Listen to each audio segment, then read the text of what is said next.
اور برو اللہ تعالیٰ پہ یہ بھی اعتبار کہ وَلَا يَظْلِمُ رَبُّكَ أَحَدًا، اللہ تعالیٰ کسی پہ ظلم نہیں کریں گے. سو اللہ کا جو پلان ہے نا وہ مکمل حکمت، عدل، علم، پرفیکشن اور محبت کے ساتھ وہ پلان ہے. وَمَا أَنَا بِالظَّلَّامِ لِلْعَبِيدِ، اللہ تعالیٰ نے کہا کہ میں ظلم نہیں کروں گا. سو وین یو یہاں سبحان اللہ وہ جو ہم ایگزامپل بھی دیکھتے ہیں کہ جس میں اگر بیٹی اسکول سے باہر نکلے اور دیکھے کہ ماں بیٹھی ہوئی ہے اسٹیئرنگ کے پیچھے اور وہ بیٹھ جائے، اور ماں اگر گھر کی ڈائریکشن میں نہیں بھی جا رہی کہیں اور جا رہی ہے، she will not panic, she will not scream and shout کہ مجھے کہاں لے کے جا رہی ہے، مجھے آپ ٹھیک ہے ہیلپ ہیلپ، کبھی نہیں کرے گی، بیکاز شی نوز کہ ماں کے ہاتھ میں اسٹیئرنگ ہے. لیکن اگر کوئی ان نون بندہ گھر کے ڈائریکشن میں نہیں جا رہا اور وہ ڈرائیور کہیں اور لے کے جا رہا ہے، she might panic. When we know the steering of our life is in the hands of اللہ سبحانہ و تعالیٰ. اور ایک ماں کیا ہے، وہ تو 70 ماؤں کیا 1000 ماؤں سے زیادہ پیار کرتا ہے.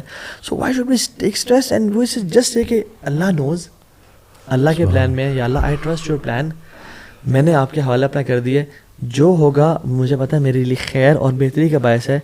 مجھے بس اپنی اصلاح کرنی ہے کہ یہ میں کہاں غلط تھا جو آپ میری اصلاح کرنا چاہتے ہیں، اور میں آپ کے قریب آنا چاہتا ہوں. تو آئی تھنک دیکھیں پرابلمس تو انیویٹیبل ہے، ویل ہیو ہر قسم کی پرابلمس آئیں گی. جو اسی شروع میں بھی کہہ رہے تھے نا کہ لائف تو ہے، اٹس پارٹ آف ٹیسٹ، آسانی ہے پھر مشکل ہے. تو ہمارا پرابلم یہ ہے کہ ہم جب ہمارے اوپر مشکل آتی ہے نا تو ہم اس کے اوپر سوچ کے اس کو اپنے اوپر اتنا طاری کر لیتے ہیں کہ we are unable to get out of دس.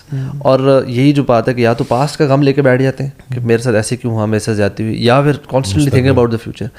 جبکہ ریئلٹی یہ ہے کہ جو میں بات کر رہا تھا قدر کے کانسیپٹ، وہ ہے کہتا ہے یار آپ پریزنٹ میں رہو نا، بیکاز آپ سے آج آپ کے کنٹرول میں ہے. Like this moment is in my control, نہ پاسٹ میرے کنٹرول میں، نہ فیوچر میرے کنٹرول میں. اللہ تعالیٰ نے مجھے اس سے بڑی ذمہ کہتے ہیں کہ بھائی تیرا نہ پیچھے کنٹرول جو ہو گیا وہ یو کانٹ چینج اٹ، آگے جو ہونا ہے وہ بھی آپ کے کنٹرول میں. So you control this moment of yours. ابھی بیٹھا ہو، اگر اذان کی آواز آتی ہے تو نماز جا کے پڑھ سکتے ہو، دس از ان یور کنٹرول. آپ اگر نہیں جاتے you taken a conscious decision. اور برو پاسٹ کا سوچ ڈویل کر کے dwelling in the past you destroy your present. یعنی آپ سوچ کے سوچنے سے کوئی چینج تو نہیں ہو جائے گا. اگر سوچنے سے کچھ چینج ہو جاتا تو ہم کہتے ہیں آپ بہت سوچیں، سارا دن سوچتے رہیں کچھ چینج ہو جائے گا. بٹ جب وہ چینج نہیں ہونا، آپ اپنے پریزنٹ کیوں رون کر رہے ہو بھائی؟ مائنڈ فلنس میں آؤ، لیو دا پریزنٹ، انجوائے اٹ انشاءاللہ. وہ ہے نا کہ جن لوگوں نے کہہ دیا کہ اللہ ہمارا رب ہے اور اس پہ ڈٹ گئے، تو وہ ڈٹنا بڑا ضروری ہے نا، کیونکہ جب آپ نے جو ان الذین قالوا ربنا اللہ ثم استقاموا، لیکن اس میں یہ چیز ہے نا کہ جب ہم نے کہہ دیا کہ اللہ ہمارا رب ہے تو پھر اللہ نے ٹیسٹ کرنا ہے کہ دیکھو بھائی کہ واقعی تم ایمان لائے ہو کہ نہیں لائے.